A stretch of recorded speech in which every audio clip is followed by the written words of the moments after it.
দিল্লির বাবারা ঠিক করবে? বাপের জন্মে গীতা পড়েনি, একটা শ্লোক বলতে পারবে না গীতার। এই তো বিজেপির হিন্দুত্ব। আরে রামের পুজো আপনি বাড়িতে করুন। গীতার ৫ম অধ্যায় ১৮ নম্বর শ্লোকে শ্রীকৃষ্ণ স্বয়ং বলছেন, একটা মানুষ তো ছেড়ে দিন, একটা কুকুর বিড়ালের মধ্যে আমি বিরাজমান, সবার মধ্যে আমি বিরাজমান, সবার মধ্যে। অর্জুনকে বলছে, শ্রীকৃষ্ণর মুখের বাণী। সেই গীতাপাঠ অনুষ্ঠানে বিজেপির নেতারা, কর্মীরা একটা গরিব মানুষকে সে বিক্রি করছে চিকেন প্যাটিস বলে, তাকে মারা হচ্ছে। শুধু তাই না, দোষীদের পুলিশ অ্যারেস্ট করেছে, তাদের মালা পরিয়ে বরণ করানো হচ্ছে। এই হচ্ছে বিজেপির হিন্দুত্ব। গীতা পড়েছেন? একটা শ্লোক বলতে পারবে? মাঠে এরম ভাবে গেরুয়া তিলক লাগিয়ে গীতা আপনি বাড়িতে পড়ুন, গীতার কথাগুলো ফলো করুন। আরে আপনি শ্রীকৃষ্ণর কথাই মানছেন না। গীতা একমাত্র পবিত্র গ্রন্থ যেখানে ভগবানের বাণী স্বয়ং রয়েছে। শ্রীকৃষ্ণ স্বয়ং যে কথাগুলো বলেছিল, এই যে ৭০০টা শ্লোক, এই শ্লোকগুলো শ্রীকৃষ্ণর মুখ থেকে বেরিয়েছে। আপনি শ্রীকৃষ্ণকেই মানেন না।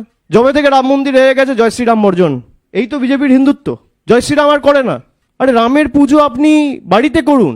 যে রাম অকাল বোধনে নিজের চক্ষুটা মা দুর্গাকে অর্পণ করেছিল, সেই মা দুর্গার বংশ পরিচয় নিয়ে বিজেপি প্রশ্ন তোলে। এরা হিন্দুত্ব শেখাবে আমাদের বাংলার মানুষকে? এটা কি জানে? আপনি ধর্ম বাড়িতে করবেন।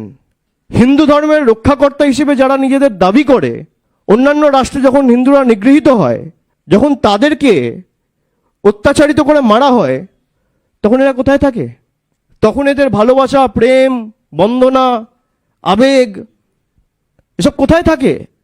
যে বিজেপি আজকে বাংলায় এসে, এটা সম্প্রীতির বাংলা।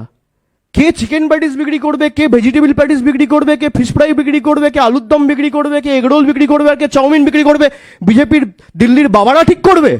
ক্ষমতায় না আসতেই যদি বিজেপির এই রূপ হয়, যদি এরা ক্ষমতায় থাকতো কি করতো?